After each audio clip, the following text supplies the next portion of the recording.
Hello everybody, my name is Jose Gardner with Long Range Only, and I'd like to welcome you back to this episode of our series on how to get into PRS style shooting.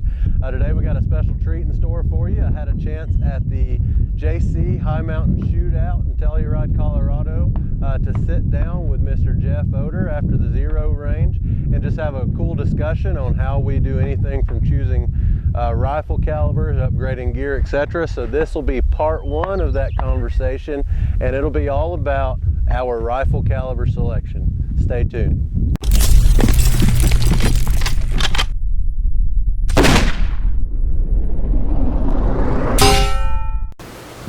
All right, so like I mentioned, we're sitting here with Jeff Oder, member of Team MPA. We're actually sitting in Telluride, Colorado.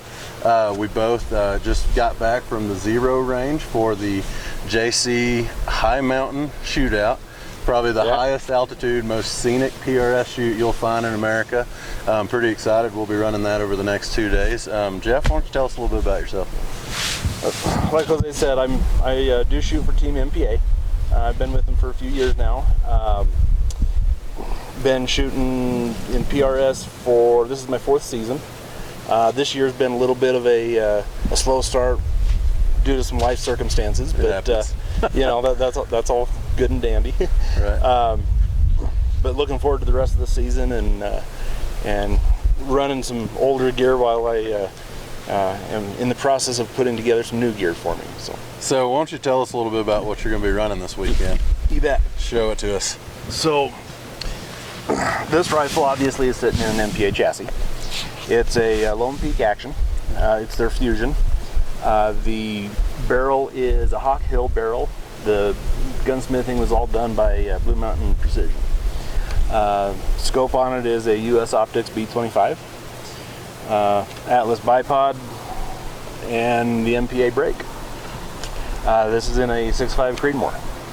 Pretty nice setup. You can tell you put some time into that. Yeah. And it's been modified to incorporate MPA's latest features with their RAT system, and it's ready for their weight system as soon as they become available again.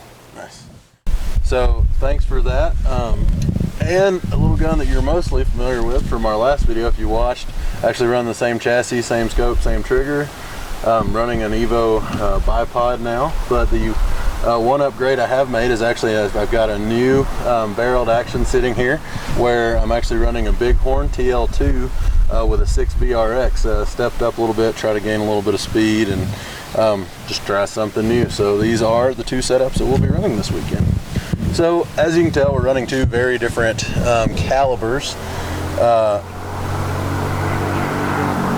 Running two very different calibers with the 6 PRX versus 6.5 Creed, kind of, I guess, different intentions and a little bit of different makeup to the overall round, right? But I guess first I'd like to hear a little bit about what is the first thing that comes to mind when you're thinking about either switching a caliber or maybe just building a new gun. What is the main considerations that you think about when we think specifically PRS game? Forget hunting, anything else, but for this game we're playing, what is your caliber considerations? Sure.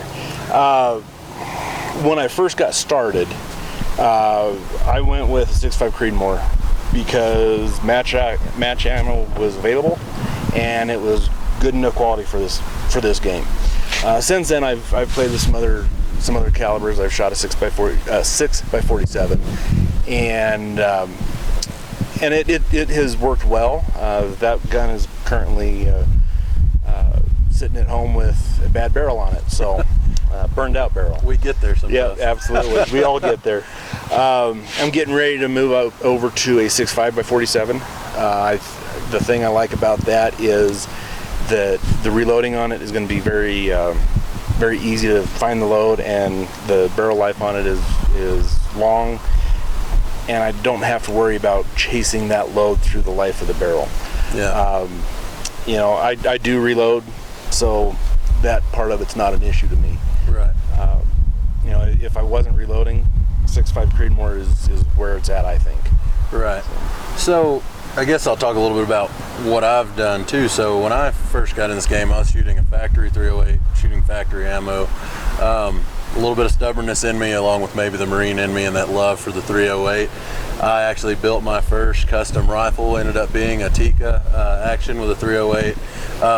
But I think you bring up a great point, which especially for viewers, newer viewers trying to figure out what they want to do, especially if you're going to reload, I can't say enough about the ease of tuning, right? So yeah, barrel life's a great consideration, but you know, a lot of people consider barrels like wheels on cars. It just is what it is. That's right. But the ease of tuning is just, it makes all the difference in the world to me. A 308, love it or hate it, it's super easy to load for. I did, you know, another consideration, guys, is recoil. I mean, as you notice, I'm running a 6mm. A lot of the guys tomorrow will be running 6mm or lightweight 6s at 6.5s that they're shooting pretty fast. You know, recoil is a great consideration too, but I think the ease of tuning, especially for somebody new, there are rounds that just, it kind of takes the seasoned reloader to realize how to stick with them and make them effective, right? I mean, you think you'd agree with that? Oh, for sure. You know, some of those calibers out there, you know, you're constantly chasing lands. You're constantly having to adjust seating depth or powder charge, right, or whatever it is. And you know, really, this game, while it is a precision game, good enough is good enough. Yeah. And if you can find a caliber that you can reload for, or with factory ammo, where you can spend more time on the range practicing and not doing load development, I think you're better off. Right, I agree. So I think perfect. You know, something, we were having a conversation with some friends earlier today, and somebody made the statement, if I can't find a load with a certain combo of, let's say, projectile brass and powder in 100 rounds, that's it. I'm going something else. I'm wiping the slate clean, and I'm starting over. And I think, honestly, that's a great kind of internal policy to have. I mean, I can't think, like I said, I've loaded in my life. I've had a 308, 6.5 Creed, 280 AI, and 6BR, all inherently easy calibers to reload for.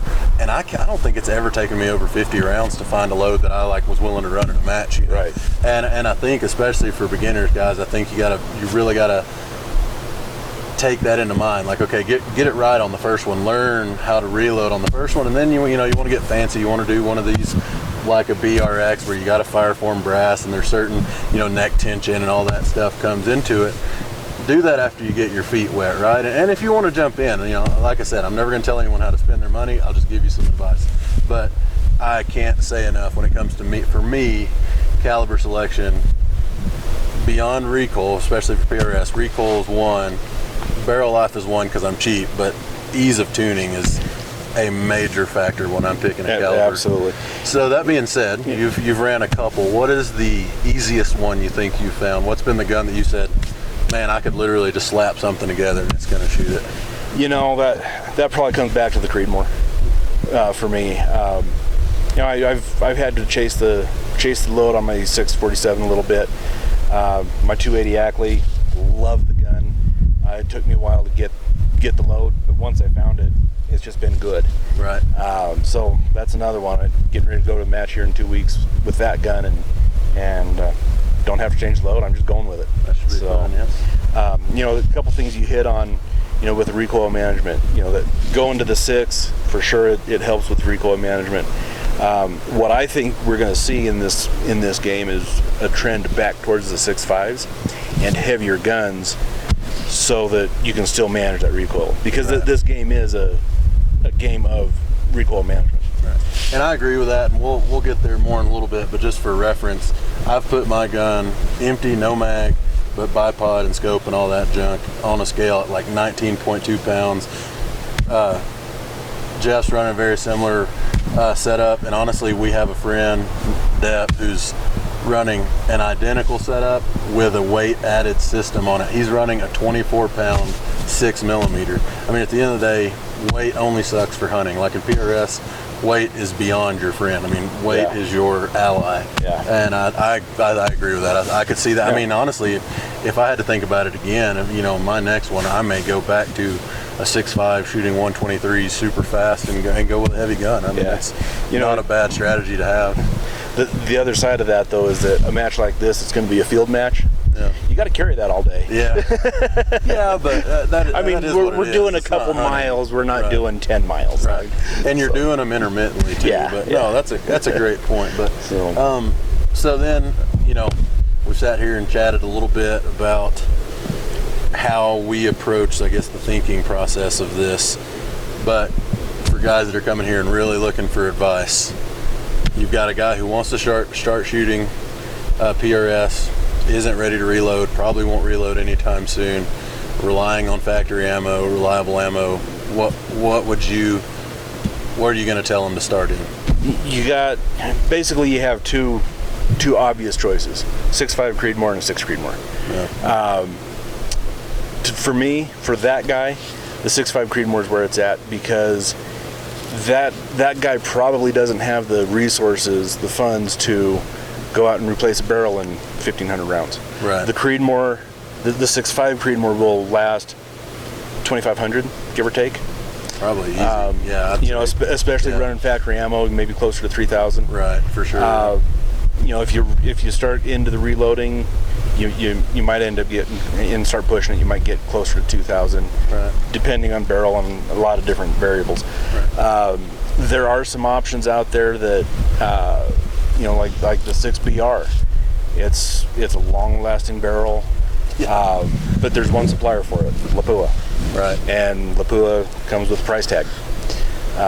But at the end of the day, you have Lapua brass ready for reloading when you want to take that step. Yeah, and that's a great strategy to have, guys. I mean, I think a lot of us PRS shooters that you'll see here tomorrow, nobody came in, bought their first gun, and had a reloader sitting there with it. It's kind of a one step at a time thing. So, I remember on my 308, I probably had 700 pieces of factory Hornady brass, where I had just shot Hornady ammo, and all of a sudden, hey, I have brass sitting there, bought my reloader, and boom, I haven't brought brass since for that gun, right? And so same thing with the 6.5 Creedmoor. A lot of guys, go buy factory prime ammo. It shoots great, and all of a sudden prime is beyond a great quality brass that comes with that. I mean, guys are selling once fired for 50 cents a piece. Right. That's ridiculous, Right.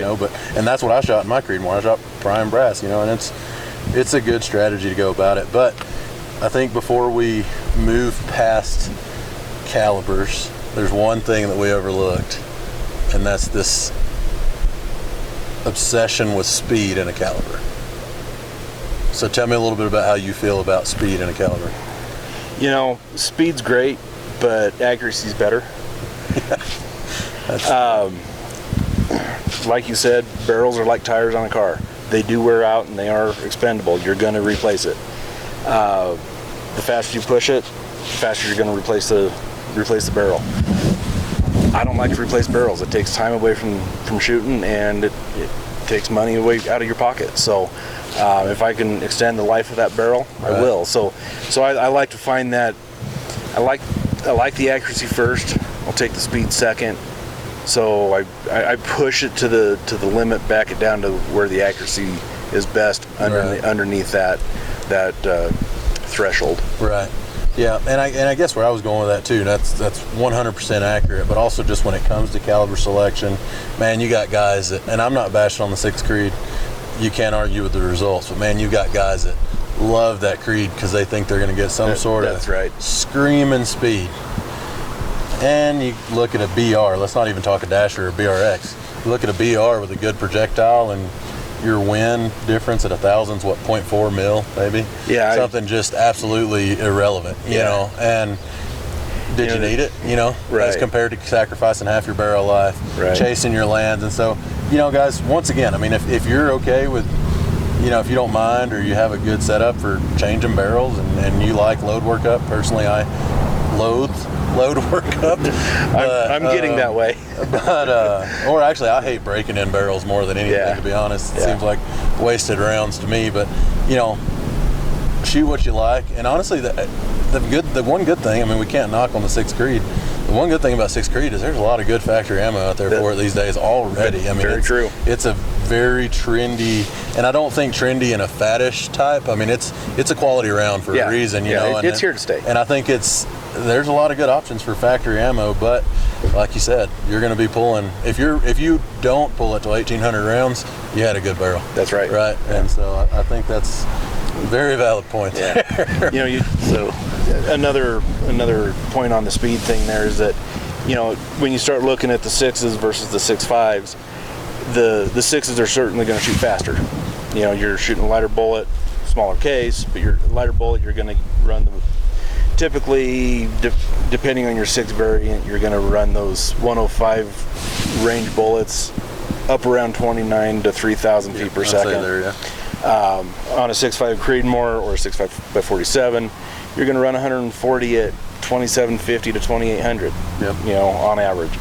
And my thinking on that is that, there's a balance there between the combination of ballistic coefficient and your velocity. Yep. On those 6s, the bullets are light enough that by the time you start getting past 800 and 1,000, your velocities are dying fast enough that the wind is going to start throwing it a little bit more, and your elevation is going to start dropping a little bit more. Elevation, it's just a number, it's just a dial on the scope. Yeah. But when you look at the 6.5s, just because the mass, it'll carry a little bit better and be a little more resistant. And I think to emphasize that too, once again, when if you're just starting out and you're watching this, I absolutely love both my 6s right now. Love them. But I have to 100% believe in my mind, from my experiences, that the 6.5 is also just more forgiving. I don't know, it's more forgiving in the wind, it's more forgiving from reloading capability. I don't know, the 6.5 Creed was just a really easy, fun round to shoot. To each their own, but I definitely can get on board with suggesting a 6.5 Creed or even a 4.7, something. They're very similar. But. Honestly, I keep a 6.5 Creedmoor available in my arsenal, if you will. Right. In the pinch of I don't have time to reload, I can go get at factory ammo and go to a match. Yep. That's fair. All right, well, we hope you enjoyed that, everybody. We'd really like to thank Jeff for his time and his thoughts on how he makes his rifle caliber selections for PRS purposes. Stay tuned on our forums and or social media, as part 2 of that discussion will come out, where we'll talk about our gear upgrades. I really hope you enjoyed that and found it helpful.